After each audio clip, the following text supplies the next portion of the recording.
Guys, good afternoon. Anong oras na ba? Alas 3. Ayan, good afternoon. So ngayon, gagawin natin ngayon is homemade na water heater, yung do it yourself. So although marami nang gumawa ng ganito, yung kutsara, yung diretso, yung buong kutsara ginawa diretso agad ganun. So ngayon naisipan ko din na i-try kong i-share yung sa akin na style. Kasi gusto ko yung mas safe yung talagang although delikado kasi ito kasi direkta na to siya sa kuryente kaya delikado masyado. So ngayon yung sa akin kasi gusto ko mas safe. Kasi 'di ba pag ginamit nila ng ganito kutsara lang diretso tapos kahoy ganito, tapos nilagay, although yung nilagyan nila safe naman yun kasi nagaganyan kasi yan diba, magaganyan kasi yan.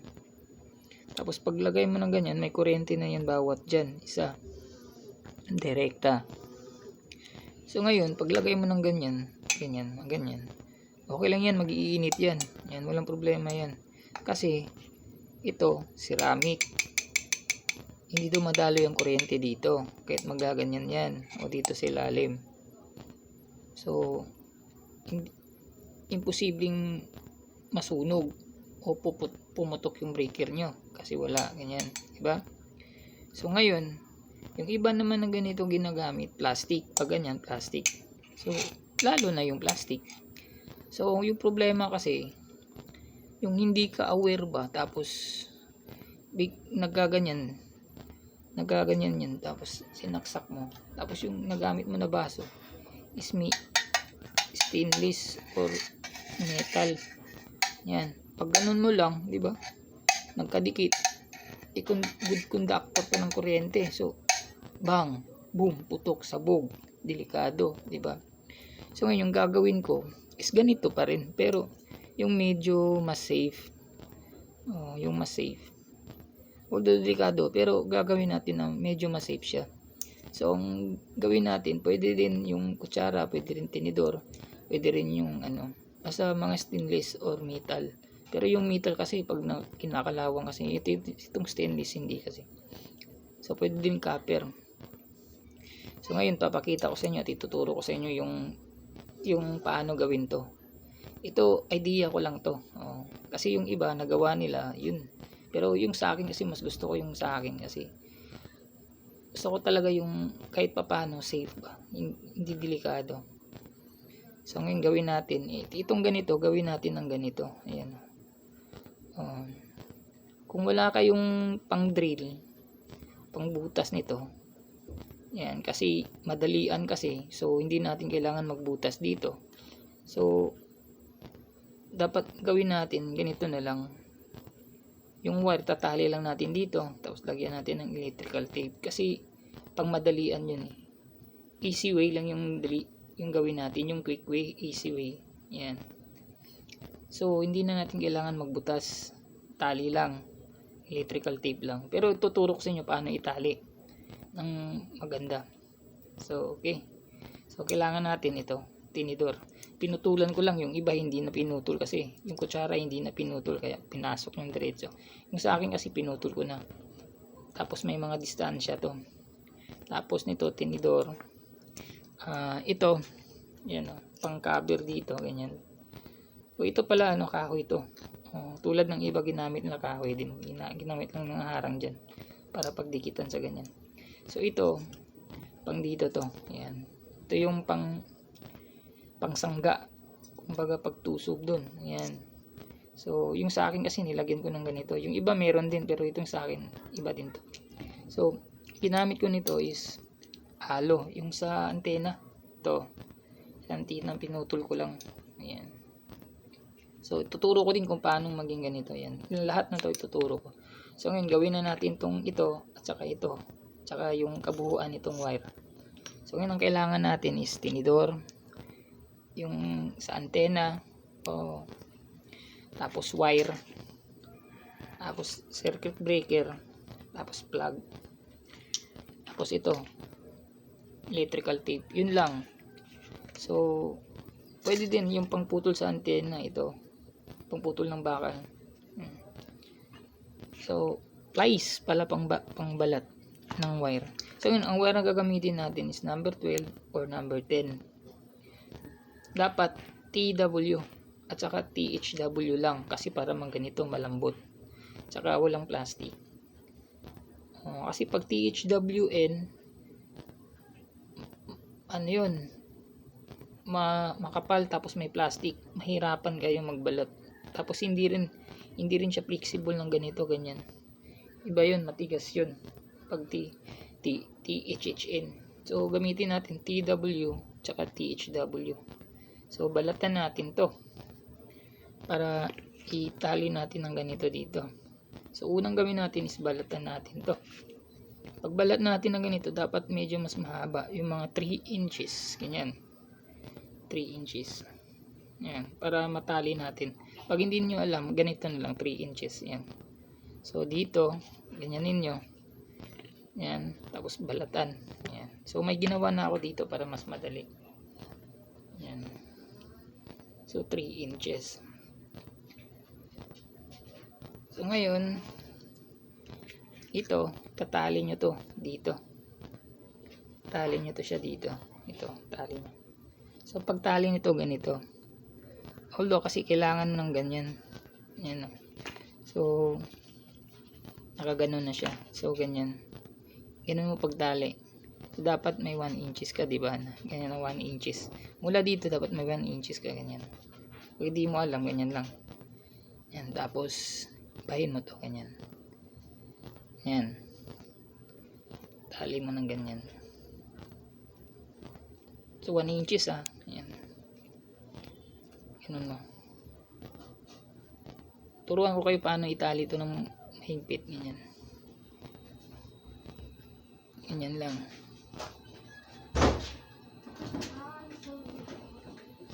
Tapos ito na naman. Yan.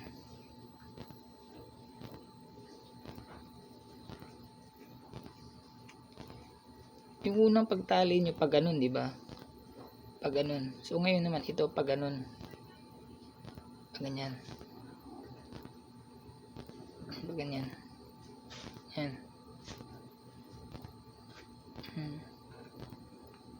So itong panghuli,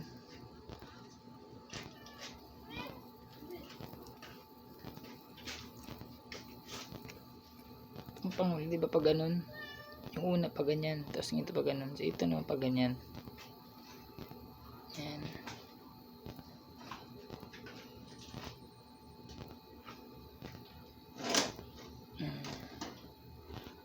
Tapos isagad nyo na yan. Yan. Yan.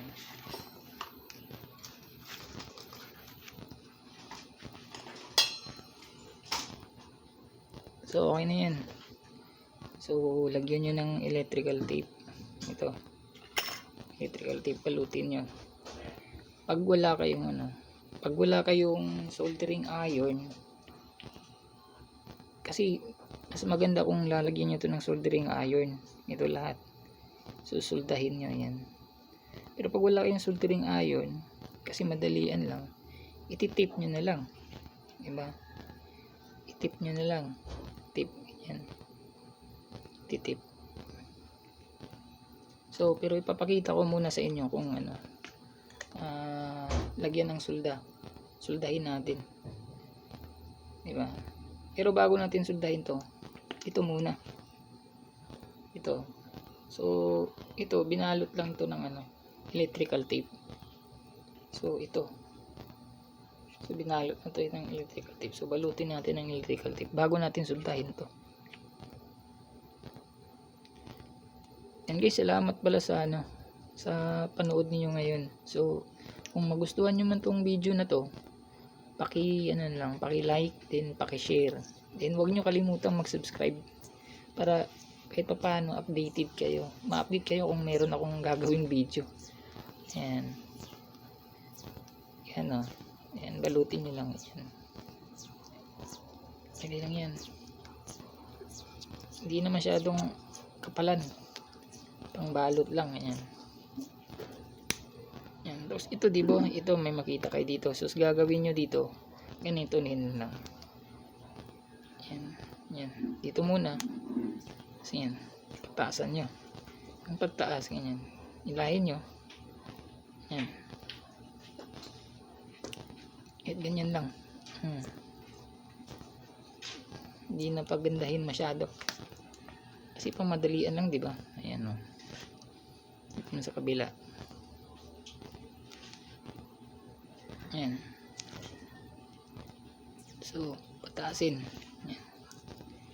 Silahin mo. Ayan. Ayan. Okay. So, okay. Ayan. So, nagawa na, di ba? So, yung purpose nito kasi dito. Ganyan. So, ngayon ito. Pwede mo tong itip diretso pag wala kang soldering iron, ha. Pwede. Pwede mong itip. Ayan. Pwede mo siyang itip diretso, ganyan. Pero, papakita ko lang sa inyo kung paano. Mas maganda kasi pag may sulda. Suldahin. Ayan. So, suldahin muna natin.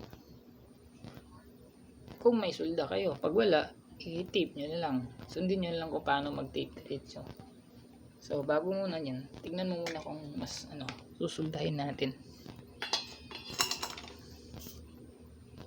Suldahin natin yan.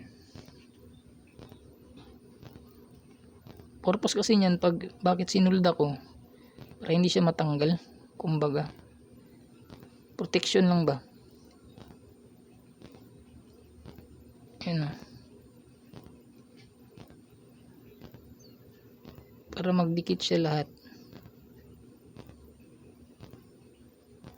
Ayan.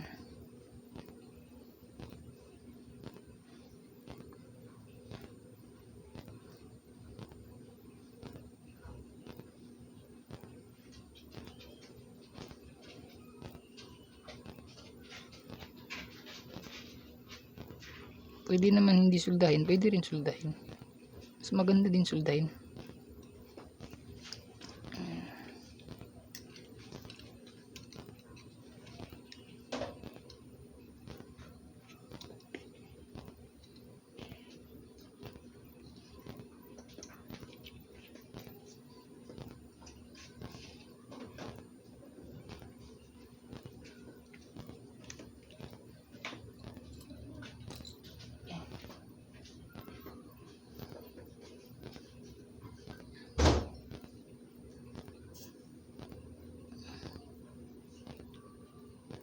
Yan, dapat masuldahin lahat.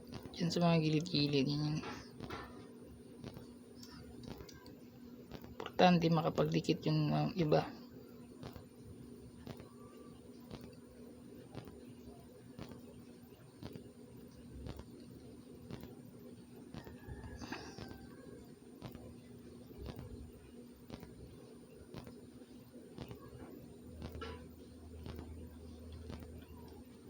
Okay na yan.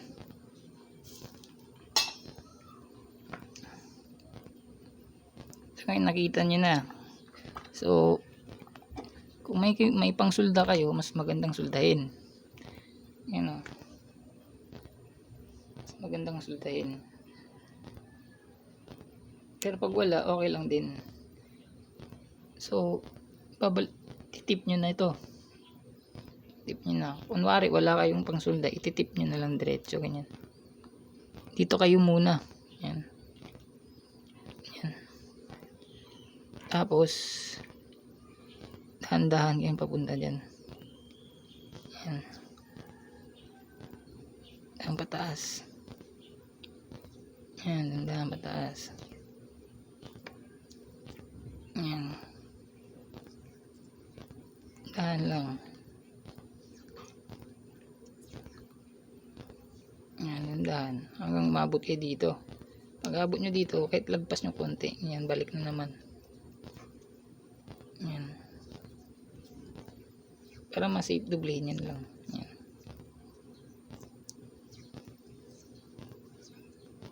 Tapos, balik ka dito. Yan. So, ganyan. Yan. Yan. So, mayroon na tayong ganito. Isa ganito. Yan, dalawa na sila. So, ganyan. Diba?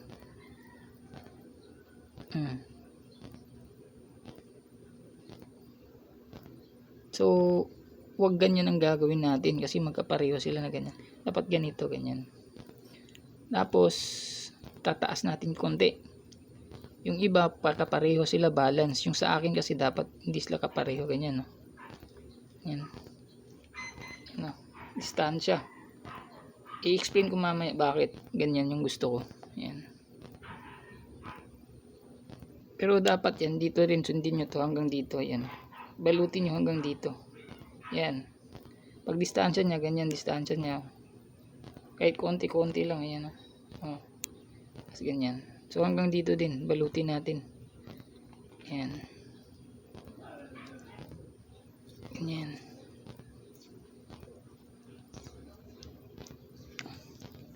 Ayan, kahit konti pag nabalot na, ganyan. Okay, nabalot na siya. So, ito yung distansya niya, ganyan, oh. Ayan, oh. Okay, di ba? So ngayon, okay na to. So, ganyan na. So ngayon, titip na natin to. Tip natin ulit, ha. Ayan, tip natin. Kasi okay na yan. Double check natin. Okay. So, titip natin. Yan, madali lang to. Hindi to, hindi ka mapapawisan siguro nito, eh.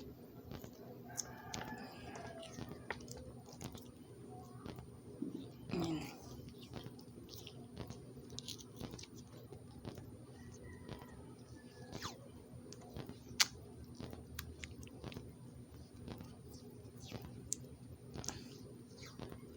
Saka mo balutin ng maraming tape. Pag nalagay mo na yung nalagay mo na yung pangharang. Ito.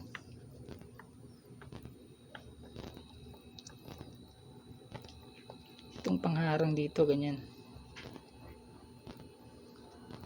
Tatiin mo rin.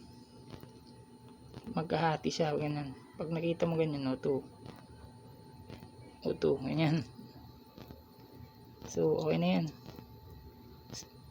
Pag tip mo ng ganyan, kasi di mo siya matitip, ganyan. Hawakan mo yung dulot-dulo. Magtigas. Yan, dito mo unahin. Tapos itip mo ng ganyan siya. Yan. Silahin mo naman ulit. Ito. Tapos ito. Yan. Yan. Parang i-cross mo lang. Yan.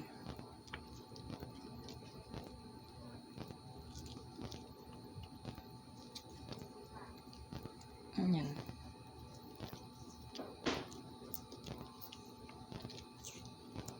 Tapos mo ganyan.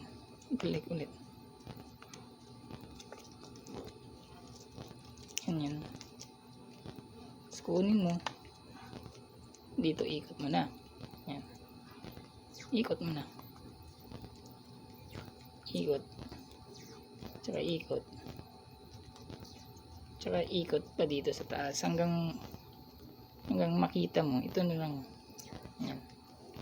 Kakaikot ng dalawa. Yan. So, okay na yan, di ba? Pwede man abot din dito, ganyan na.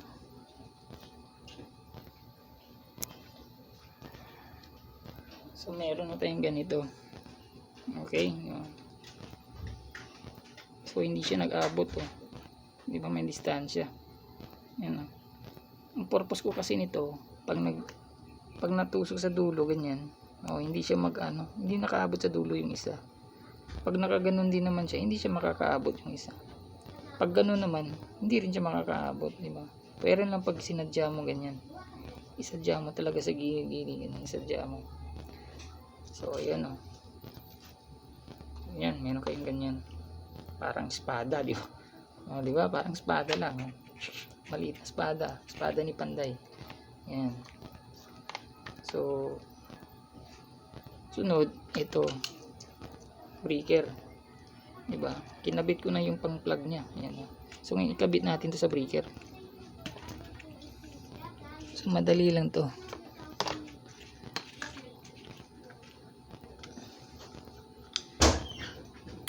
Ikabit natin. Yan.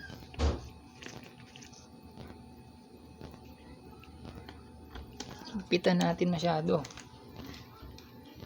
Ayan, pitan. Dapat i-check mo wala bang naglagpas na okay.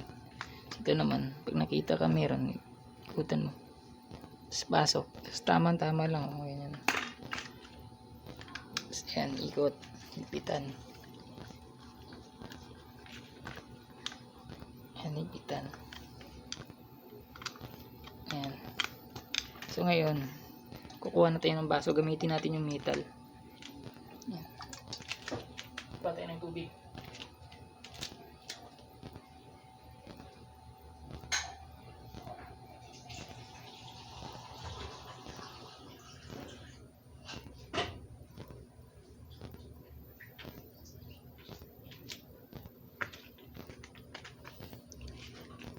So ngayon guys, itatry na natin. May tubig na tayo. Ayan.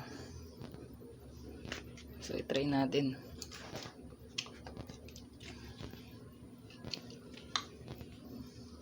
So ito naka-off. So ito, dyan lang yan. Ayan o. So okay, di ba? So hindi siya nag-abot, di ba? Kahit nang gagawin mo, hindi siya mag-abot. So ngayon, tatry na natin. Try na natin. Yan.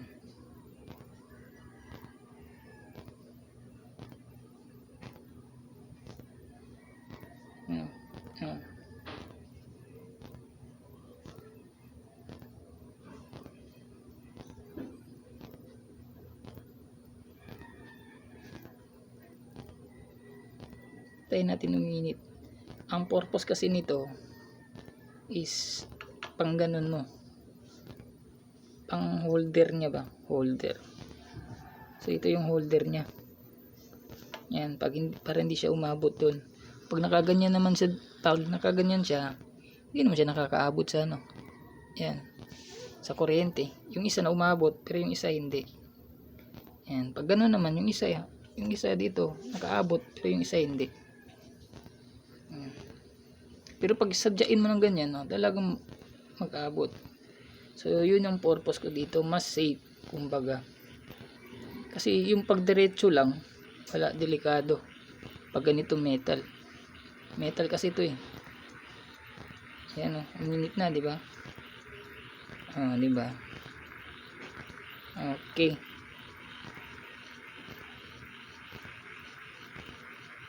So ganyan.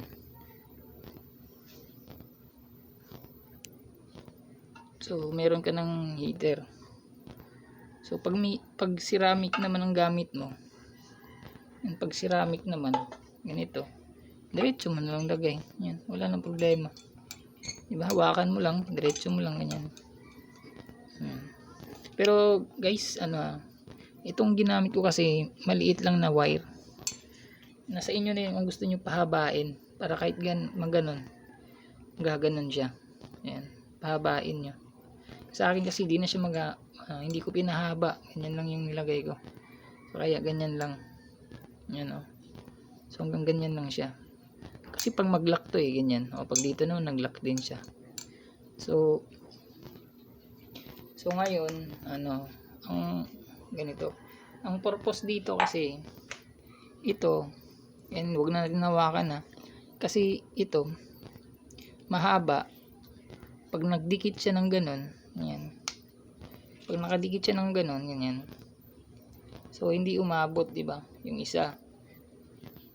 Hindi umabot yung isa. Kunwari ito yung baso mo. Tapos ginanong ko. Yan, hindi siya umabot yung isa. 'Di ba? Lalo ano lang 'to, may distansya. Pag itong distansya na 'to, ganito kasi 'yun eh. Ganyan. Ang distansya nito ganyan. Itong isa aabot itong maliit pag ganyan. pero itong malaki hindi. Pero pag ipaganon mo din sa baso, yung itong malaki aabot, pero itong maliit hindi. Tingnan nyo ha. Tanggalin natin to sa ano. I-explain ko kasi para ano, pas maliwanag masyado. So ngayon, tignan nyo. Ayan. Pag ito nilagay ko ng ganyan, di ba? Oh. Yung isa, hindi siya umabot, di ba? Safe. Kung baga kung metal to. Pag metal to, safe siya. Kasi yung isa lang umabot. Pag yung kutsara, pag ganyan, dalawa, kapareho siya. Kaparehong distansya niya. Pag na ganun, tas metal to, tulad nun, ginamit natin, tulad nito, metal, tas may tubig. Tapos pag ganun mo, walang nakaharang, o kahit may nakaharang, tapos pareho yung distansya niya dito, pag ganun mo, so aabot siya. Pag ganun mo din, tapos walang harang dito, pag tusog dun sa, ano, aabot din siya, pareho silang aabot. So, sasabog yung breaker nyo, di ba? Sasabog, delikado, nakahawak ka pa, mabigla ka. So, ngayon, para hindi siya mag-aabot, palitan lang natin kasi may init kasi yun. Yan, para hindi siya mag-aabot, kahit iganon mo siya, ayan o. Oh, di ba safe? Oh, hindi umabot yung isa. Yan, konting-konti hindi siya umabot, no, di ba? Lalo pag gaganyan, no, siya umabot. Pag dito naman, oh, lalo na tong isa hindi aabot, di ba? Hindi siya aabot. Kahit posible namang gaganunin mo, oh, di ba? Pag gaganunin mo, magaganon, oh, di aware ka na kasi oh, ay hindi, oh, ganyan, di ba? Dapat ganoon talaga, oh, ganyan, gilid, o dito sa gilid, oh, hindi umabot, hindi rin umabot, lalo nang hindi umabot dun sa dulo. Kahit umabot pa to, magaganon lang yan, oh, kahit umabot pa yan, oh, oh, oh, kahit aabot pa yan dun sa ilalim, oh. So safe, mas safe to gagawin. So nasa inyo na yan kung gagayahin nyo to. So ito yung tinatawag na homemade na ano, water heater. Ayan. So step by step na po yun. Nasa inyo na yan kung gagayahin nyo tong ganito. Kasi marami din eh. Maraming gumawa ng ganito. Pero yung gusto ko kasi mas safe eh. Kaya ito naisip ko, itry ko yun, i-share yung sa akin. Kasi ano, ayan. So mas safe to kaysa siguro, depende na yan sa inyo. Basta tandaan nyo lang, pag gawa nyo to, sundin nyo lang yung first step nito, sundin nyo lang lahat ng step na ginawa ko. Tandaan nyo lang, may distansya dapat, may distansya, saka dito din may distansya, ganyan. So ang haba nito nasa mga 3 lang ata yun, 3 inches mula sa baso. Dapat gagawa ka ng 3 inches na gaganunan niya. Ayan. Tapos dito din naman, ayan. Ayan. So kaya pinutol ko yung ulo kasi masyadong ano na, mahaba, delikado pag stainless yung gagamitin, hindi kasi plastic eh. Yung sa akin kasi dapat plastic, ceramic o stainless o metal na baso, kaya niya, hindi ka mamumblema. Ayan. So pati yung pagbalot, kung wala kayong electrical iron, pwede din. Sundin nyo lang yung pagbalot ko. Pero kung meron kayong electrical iron, sundin nyo rin kung paano ko sinulda. Tapos yung paano ko binalot o lahat. Ayan. So, guys, ito yung homemade ha. Homemade na water heater. So, kung nagustuhan nyo itong video na to, ayan, paki-like na lang. Tapos paki-share sa iba. Tapos, huwag nyo kalimutang mag-subscribe sa channel ko. Ayan, maraming salamat po sa inyo guys. Ayan, sundin nyo lang po yung step nito paano ginawa to. Salamat.